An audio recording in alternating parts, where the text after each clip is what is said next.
competing for the amount of time we can get your eyes on our screens, that tends to backfire in the long run. You're just getting engagement, but you're not necessarily providing people with long-term value. When companies don't see that, they rise and then they implode. Hi, this is Soumya, and you are listening to Loneliness Busters, a podcast where I talk to founders, researchers, policymakers, investors, community builders, and more on how to build a more connected world.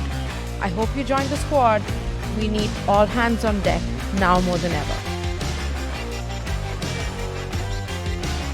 Hi everyone, I'm excited to have Mikkel Krenchel today. Mikkel is a partner at Red Associates, advising executives for over a decade on the practice of human science in the business world.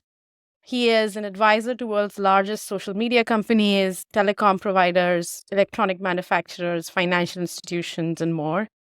Mikkel built Red's emerging practice of integrating human science and data science and is deeply interested in all the ways data, AI, and human meaning-making collide.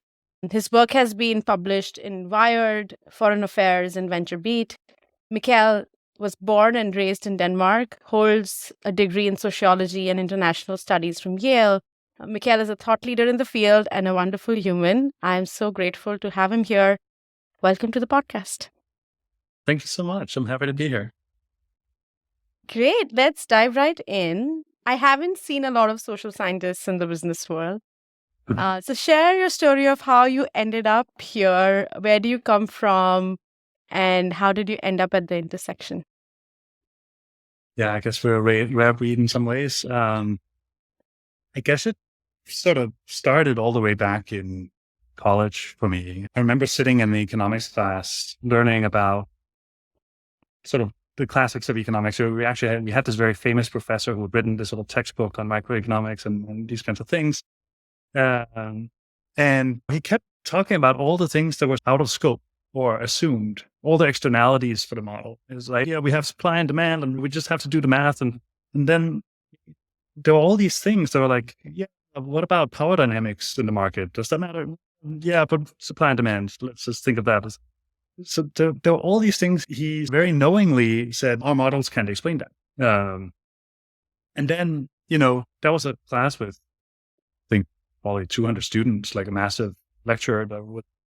And later that same day, I would go to a sociology class with a professor talking about Marxist views of capitalism. And it was weird. I mean, that was a class that only 4 people signed up for, right? Because no one wanted to do that. That sounds super weird. But to me, it felt way more powerful in its explanation of how our economy actually works, because it explained humans, it explained people as part of the system, it explained culture as part of the system.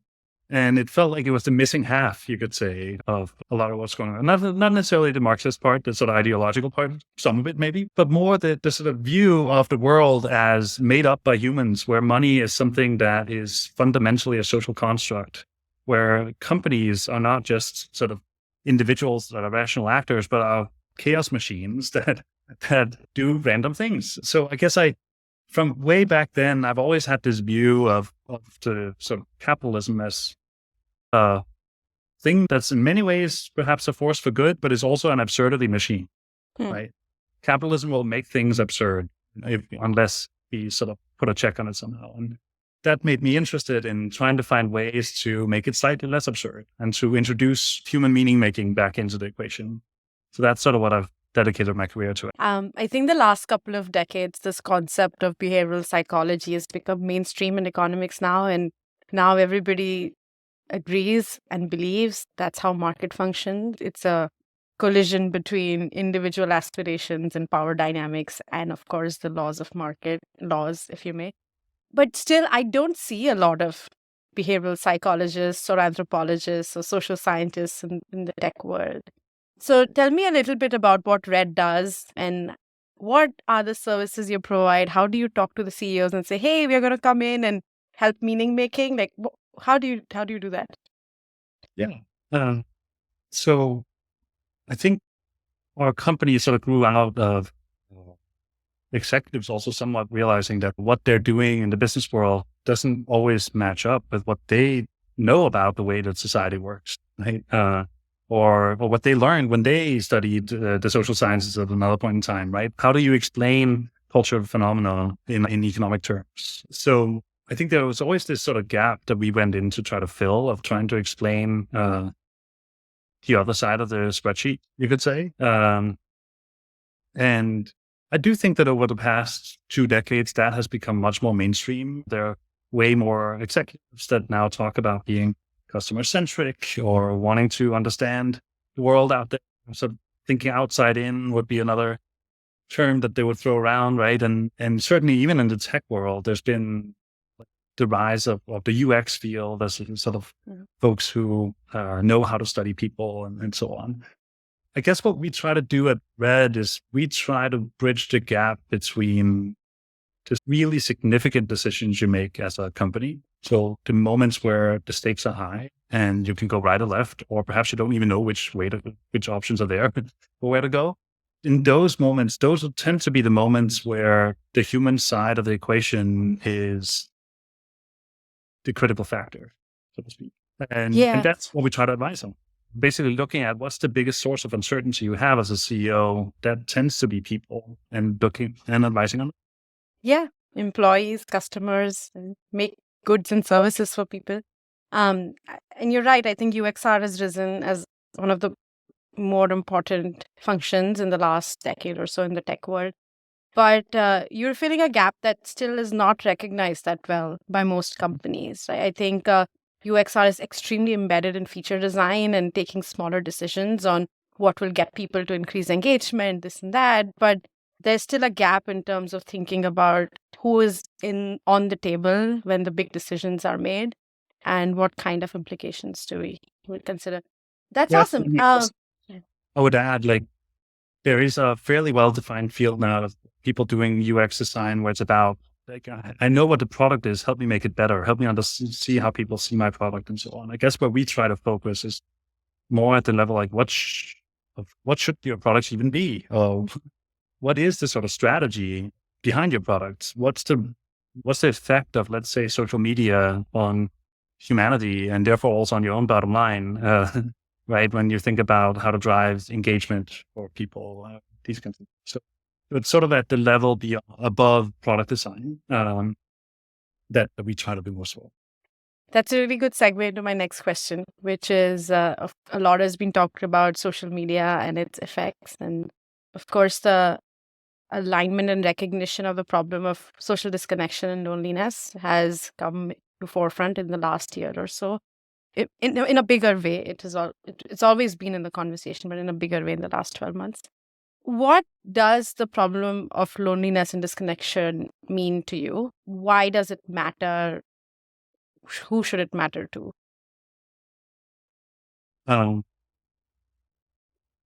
That's a big question. I guess I'll start with the sort of personal investment in this question, which I think one of the bigger problems we face as a society today, or societies, are the increasing sense of loneliness. It's mental health. It's our sort of sense of disconnection from one another. It's the way in which societies have become more and more fragmented, also from a political point of view and from a cultural point of view. We are basically less good at being part of a society with other people, right? We are increasingly living in a world of individuals who are sort of trying to optimize for their own needs. And that is something that I think is dangerous for our mental health. It means that we have way too many folks that end up in a very dark place. I think it's dangerous for our political economy in terms of building a society that actually has some cohesive power. I think it's dangerous for our ability to solve particularly collective action problems like climate change or other things where we cannot do that unless we come together, unless we feel some sense of belonging with each other, unless we have some amount of social cohesion. Those problems are impossible to tackle. So that's the sort of, I guess, the moral approach to the topic, and one of the things that motivates me. But I do think it's also a topic that has profound business implications for a lot of companies, where increasingly companies have started thinking of their customers as individual users that they need to engage. And the more I can just get your attention, whether it's on a social media product or in the news, or whether it's a tech product, or there's so many different spaces where this is the case. But where we think we're just competing for the amount of time we can get your eyes on our screens. And that tends to actually backfire in the long run. It means that you're exchanging engagement for impact or for meaning, for value, right? You're just getting engagement, but you're not necessarily providing people with long-term value. And when companies don't see that, they rise and then they implode. Yeah, we've seen that in the history of capitalism way too many times. You talked about the concept of belongingness and every human seeking it, customers seeking it, employees seeking it. At Red, you recently did a deep research project and study on what belongingness means and how can organizations, institutions design for it. Why did you decide to study this topic and what did you learn? What is belongingness? Yeah. Maybe I would put it slightly differently. We didn't do one study. We have done, say, 25 or 30 studies over the last 2 to 3 years that have all touched on this subject in one way or the other.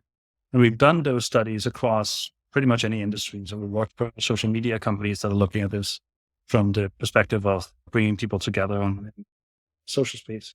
We've looked at it through the lens of companies looking at the future of work and trying to figure out what is belonging within our walls. How do we build a company culture where people feel like they do?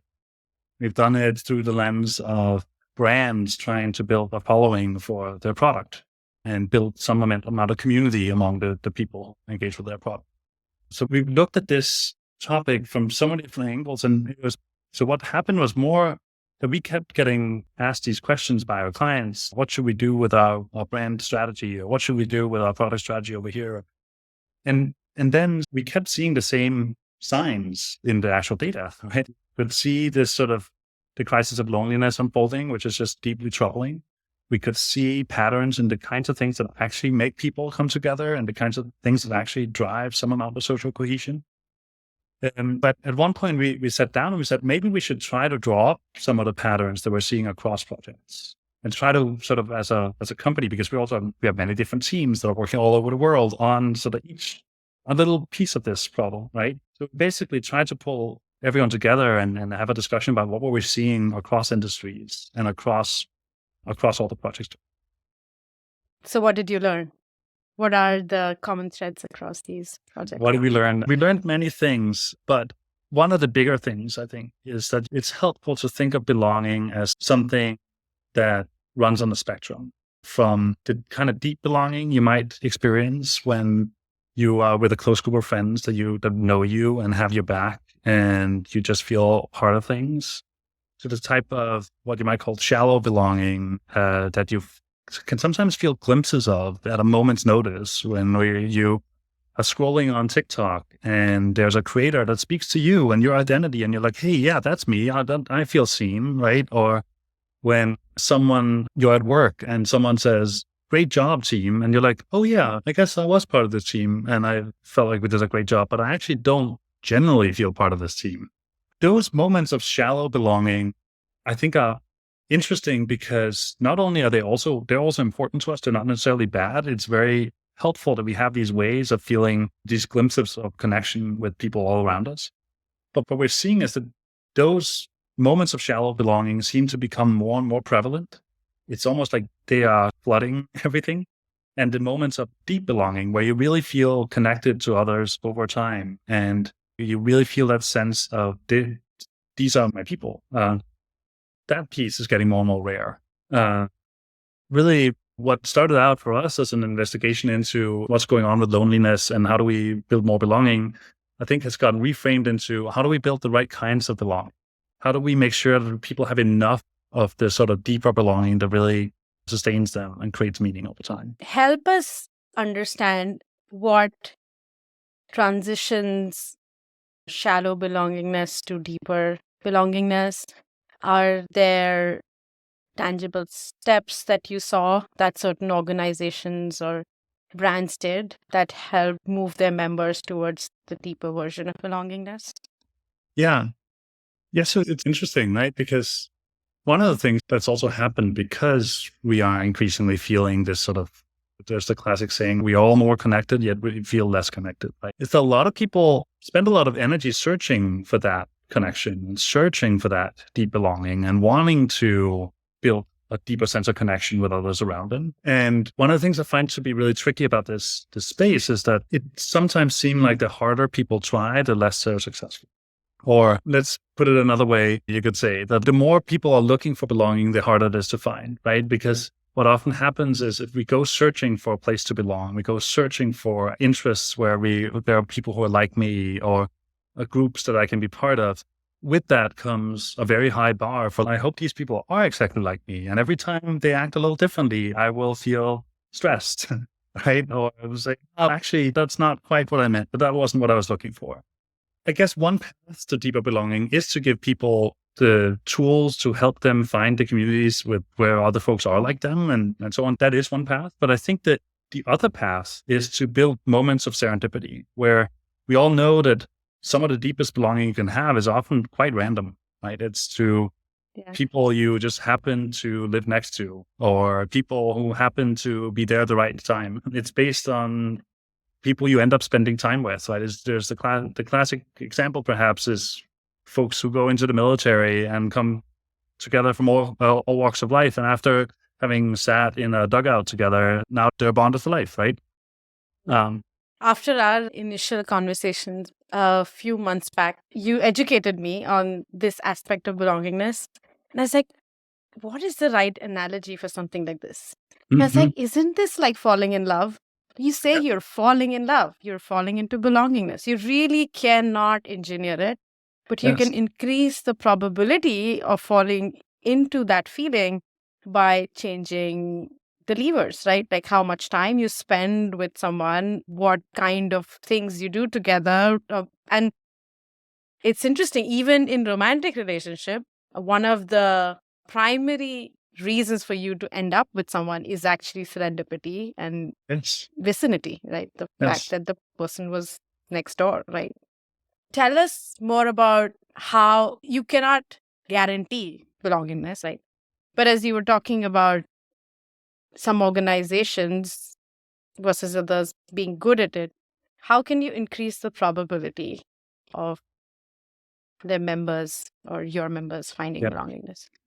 Yes, there's some things that is obvious, perhaps, right? You can find ways to get people in the same place at the same time with space to connect beyond the immediate task in front of them. It's not trivial in today's world to get people out of their houses. So, yes, but I actually think in a certain way, one of the more vexing problems now is that increasingly, even when we then are together, we are still not able to connect, right? Because we're still glued to our phones, or we are still not able to fill those gaps in conversation. So we just stand there still up against the wall. I'm from Denmark, where people generally are like fairly bad at talking to anyone they don't know. So I know this very personally, that there's a special skill that allows some folks to connect with others in those spaces. And I do think I worry a little bit the technology is eroding that skill more and more, not only because it comes between us, but to the extent that new AI is also supposed to be our emotional support and our friend and so on, and the easier friend to talk to than the real people, right? Some of those things worry me a little bit. So all this to say, I think it's getting harder, but there are things we can do to put people in the same place at the same time. And then there are some more tactical things we can do. And there we found sort of a number of more practical levers that organizations can pull to try to build these moments of belonging. For example? Yeah. So one of the ones that I thought was simple yet surprising is when you give people the ability to connect across multiple platforms. If you have a community that's together in person, if that same community also has WhatsApp group or forum on Reddit or somewhere else where they're connected, simply the act of being connected in more than one space tends to reinforce people's sense that, oh, this is a community that I'm part of. I guess there is some group boundaries here. So that's an example of something really simple. right, that you could do in many groups is, okay, how many different places can I get you guys connected so that you feel like this is something that's persistent, right? Even if someone closes the WhatsApp thread, we have another place to go.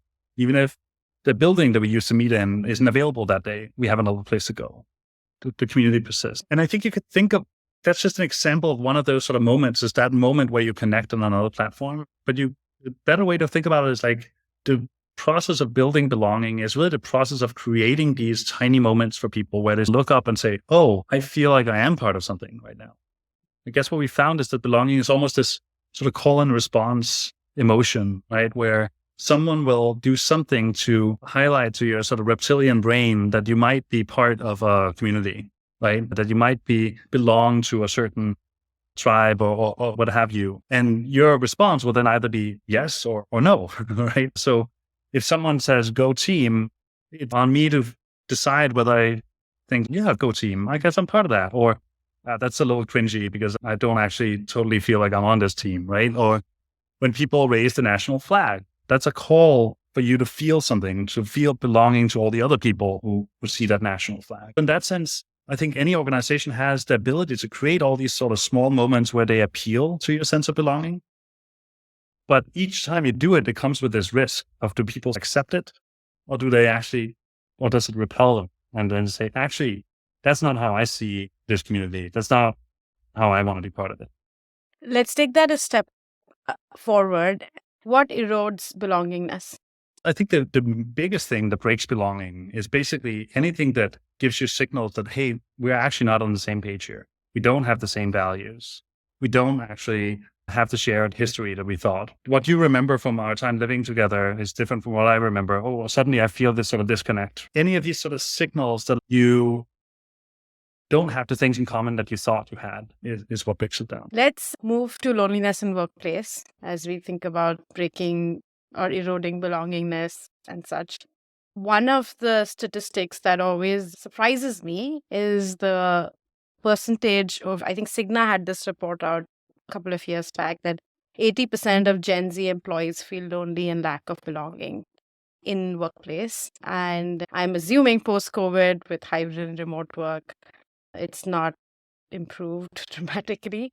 So what is the state of belongingness in the workplace? What are the challenges that the employers face in the employer-employee relationship? It's an interesting question.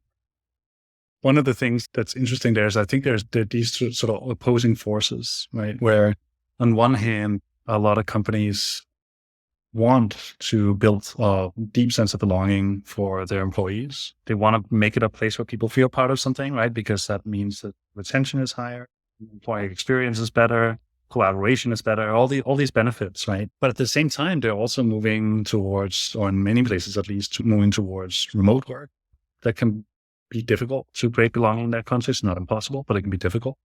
They are moving towards work setups that are much more transactional in nature. No, you are here to do X job, and when you're done with that job, that's fine. And those are, I think, in many ways, positive aspects of the economy, right? It's good that employers don't necessarily own every aspect, like every waking hour that we have. But it means that your relationship to your job and to the company and to your colleagues can often become even more transactional. It's a bit more like we're here to do a job together, and when we're done with that, we go away. So I think the result is that you increasingly have this tension where people want more and more belonging from the workplace and yet feel like they get less and less of it. How would this inform what employers do in the next few years? The last 5 years or so has been more so around independence and remote working. Even the biggest of the companies are really struggling to get people back. But at the same time, the same employees don't feel like they're fulfilling a purpose. They don't feel inspired. I have been a part of very many big, large companies, and I have seen the evolution of D&I from becoming, hey, let's be authentic and supportive to each other, to now don't talk about anything that's personal. Yeah. Don't talk about family, don't talk about kids, don't talk about sexual orientation, don't talk about anything that will get us in trouble. I have not had teams where I don't know others, right? That's personally how I am. And so I always wonder if instead of teaching the skills and creating a space where people can actually bring their full self. We have created a risk-averse D&I culture where the answer is hide, cover, don't tell us because we don't want to know. And yeah, tell us about how you think companies should or might evolve against this challenge of loneliness in the younger generation. Yeah. Again, I think corporate culture is one of those tricky things where every company is different and every culture is different. And what works in one company in terms of actually building a cohesive culture is not necessarily what works for another. So that's the first thing I'll say. I do think there are companies that can pull off, for instance, remote work and do it incredibly well and build a sense of belonging there. But there are other companies where if they tried to follow that path, it would all fall apart. So that's just as a caveat. But what I'm seeing increasingly is that you have a lot of executives who want belonging and are trying to force it through with these relatively blunt tools. One approach is, oh, we need to all get back in the office. If you're in the office, then you will have those moments where you bump into each other, you will get to know each other and so on. And it might work for them to force people back, but that doesn't necessarily by itself create belonging if people are actually there and are still afraid to talk to each other and are still afraid to get to know each other or if they just fundamentally don't see what they have in common. Or they will say, another approach is for executives to be very clear about a set of values that the company has. And again, that can come from the best of intentions. That's a way of saying, hey, look, there's something we all have in common. We have these values in common. But what often happens is that those values are really just the CEO's values. And they're not actually the values that are shared by everyone else. And therefore, they end up feeling more alienating than anything else, right? They are a way of saying, this is what we stand for. And if you don't stand for that, then you probably don't feel welcome here. So there's a long way of saying, I think one of the things that across business we could do much better job of is just seeing each other and really paying attention to each other, paying attention to our differences, but paying attention to each other because that's the way we find commonalities. How do you do that when employers do not encourage conversations beyond work? How do you do it in a way where people will feel comfortable asking, hey, beyond just what did you do over weekend? If for example, I'm a new mom and the first thing I did when I went back was I gave a half an hour talk to my team on what it felt in the first 6 months. Now, I felt safe enough to do that, but I hadn't seen other people do it because they're like, I don't want to share what it be. But if you won't share, how would your team help? And so how do you make people feel seen and heard when you don't want to see them? Yeah. Look, I think it's up to all of us to decide how much we feel safe to take into a workplace setting. And I'm not necessarily saying that it's like, although it would, of course, be nice if everyone felt fully comfortable to share everything all the time, that's a big leap to take. And there are certainly many reasons why that isn't always the case and why people don't feel safe. But I do think there's something that starts with just curiosity, like curiosity for one another, the willingness to ask questions and then to say, okay, even if you might be the kind of like, I get the sense that I shouldn't ask you about this topic. That's fine. But I'm going to ask you about other topics because I still want to get to know you. And even if you do ask me about that topic, I will assume the best intent and say, hey, you were maybe just curious. Right? That's right. But I guess it's also like all of us have so many facets.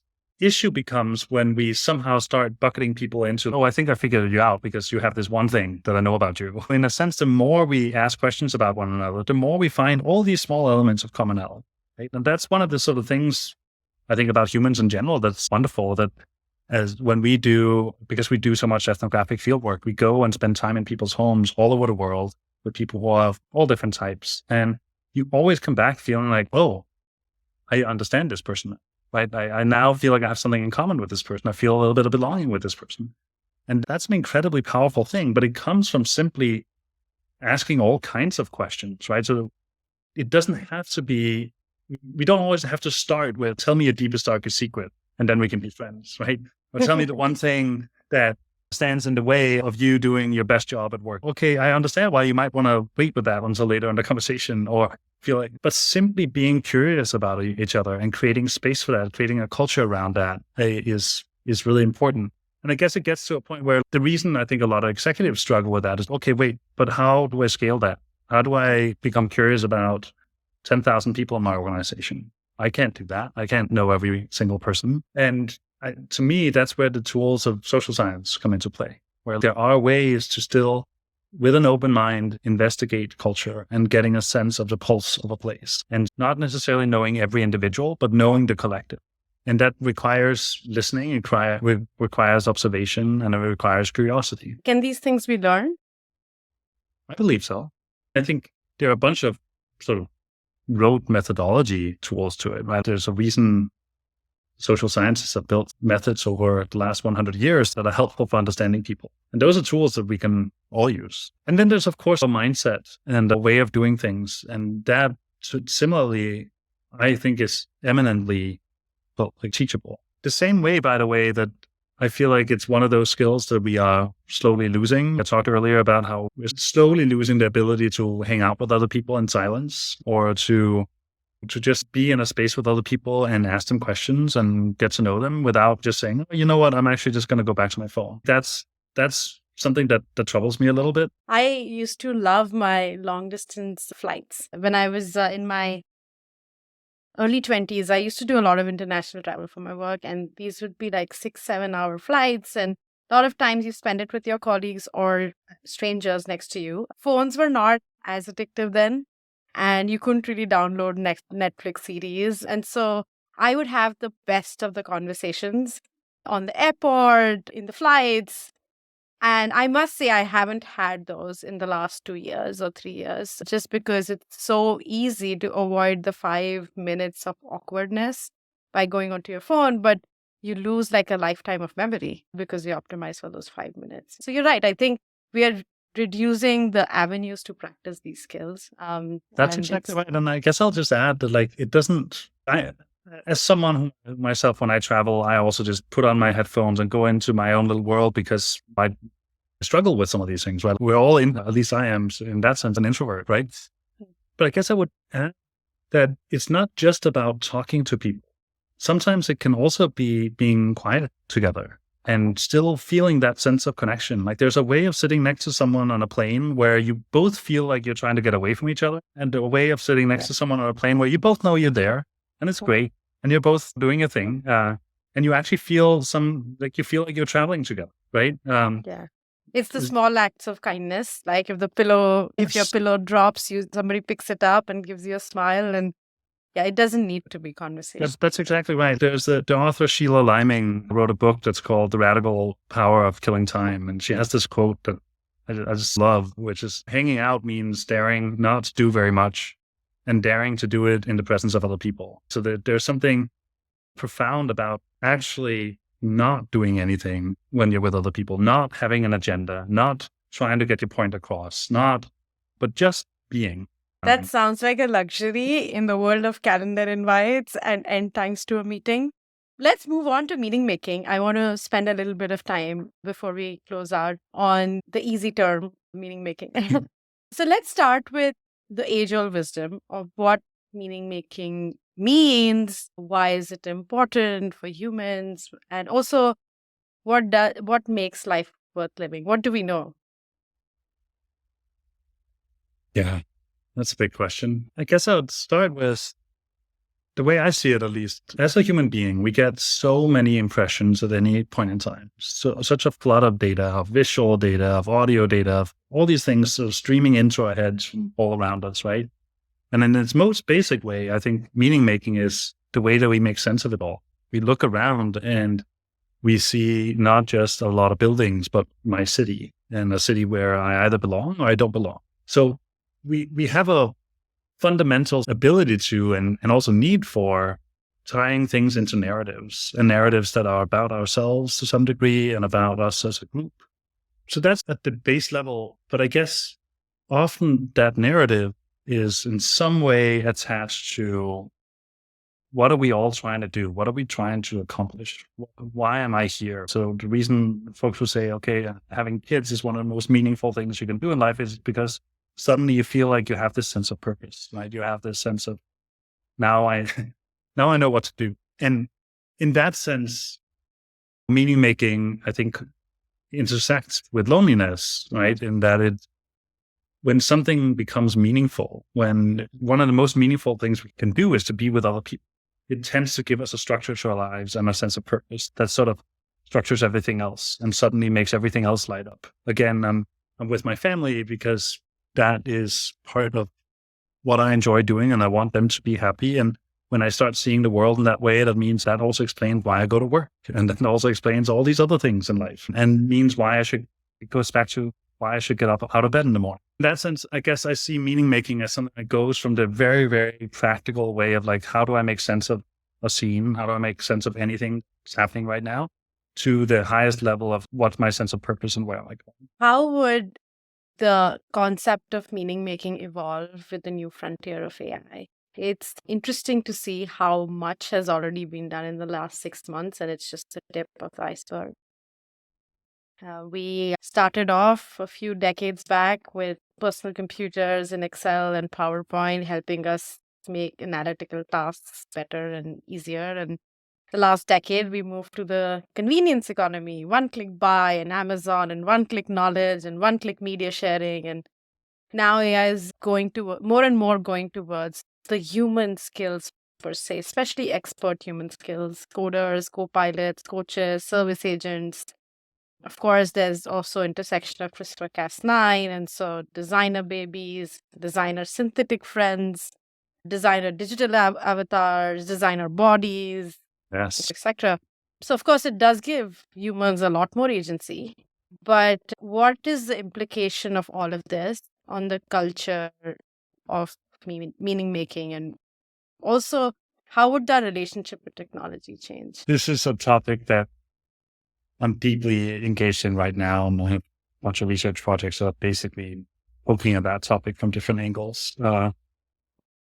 One of the things that concerns me a little bit is technology has a long history of taking skills we had and making them unnecessary. Right? With Google Maps, it means that the need to have the skill of finding your way around the city is less important today than it used to be, right?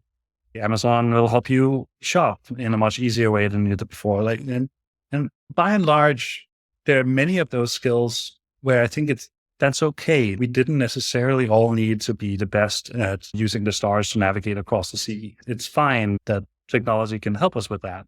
It's a little bit sad when a lot of human knowledge gets eroded that way too, but by and large, for most people, it's probably a helpful thing. I'm a little bit concerned that it might be different when it comes to relationships and all the ways in which it seems AI can be a companion to us, there are many ways that people are now starting to use AI to, either as a sort of companion you can talk to, or someone who makes me better when I interact with other people, right? People will use it to look at their email before they send it because it's like, is this the right tone? And am I doing this right? They will build a friend that they can vent to, and it'll be an AI, and then they might not do it to a normal person, right? And there are elements of that I think are good and so on, but I worry a little bit that it fundamentally erodes our skill to hang out with other people, and erodes our skill to socialize, makes the stakes of socializing much higher because we're now all expecting each other to be enabled as we walk around and only put our best foot forward. The worry there is really that we're giving up something here that's different from the kind of skill of, let's say, finding your way around the city. That our social skills have a different meaning to us and they matter to us in a different way. So losing it is a different kind of loss. That's something that I think we have to be really careful with right now because it comes back to the sort of point that building belonging and building social relationships is hard. Being with other people is hard, right? It can often be awkward. You have to tolerate that. You have to learn the social rules if you're a kid growing up, right? That's what we do with kids. We spend 20 years teaching them how to engage in the social world. For many people, they would like to be without that. It would be easier if the AI could help us tell us what are the social rules in this context. If the AI could, in some cases, just replace other people altogether, so I can vent to my AI rather than venting to a real person. And that's a direction that I'm a bit worried about. I do think AI has lots of potential to actually strengthen relationships and make us better together. But I think Can a you lot talk of a ways little we bit use it. more about the second one, which is, Yeah.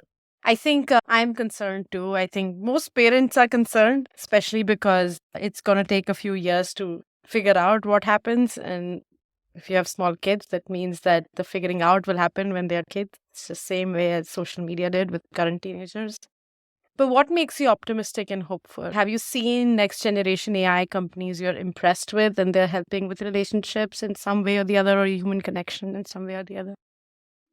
Good question. I think there are many reasons to be hopeful because I do think AI can do things that are really helpful for groups of people, really helpful for not just our individual needs, but also our group needs.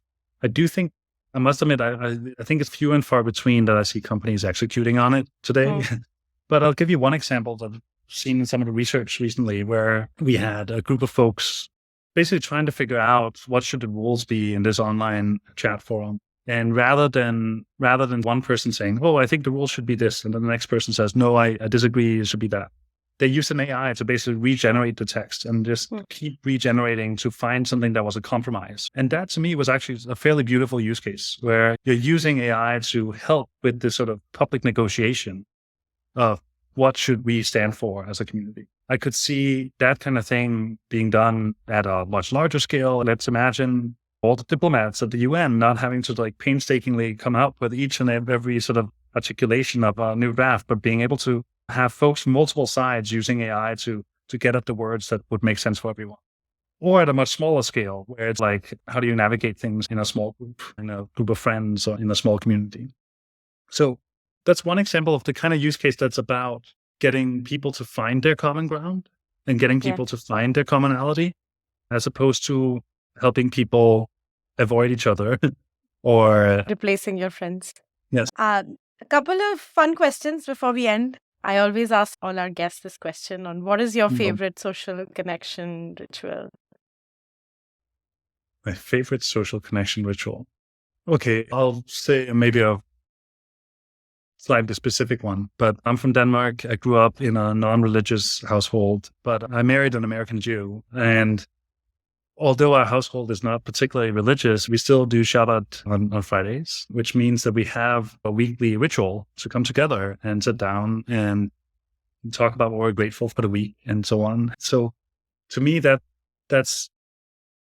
has taught me something about rituals overall, that it's very helpful in social groups to have rituals and to protect those rituals, even if I'm sometimes a little bit skeptical about why those rituals came about. The rituals themselves can be incredibly helpful. That's awesome. Any message to other loneliness busters who are seeking to create a more connected world? Words of advice? I guess one, and this is the kind of thing I want to thank you for as well, but let's say one is the first step in that work is to find each other, right? It's to find other people who have that same mission, because I think there is a way of looking at the world right now, where you're looking at the world as one where we all need to come together more and we all need to find ways to collectively organize certain things, and where there's a philosophical battle, you could say, going on between folks who would like to see the world as a group of collectives versus folks who fundamentally feel like we should all just we're all on our own, we're all individuals, and we should just be out there tackling things. So I think finding the other folks who care about belonging, care about building community and so on, and empowering them is half the battle. Awesome. Thanks for coming, and thanks for making me not feel alone in this journey since the beginning of this journey. I really appreciate all our conversations. It was an absolute pleasure. Thank you so much for having me here. If you're still here, thank you for listening. If you enjoyed this episode, please subscribe to the podcast and share it with a friend who you think should join the Loneliness Busters squad. See you next time.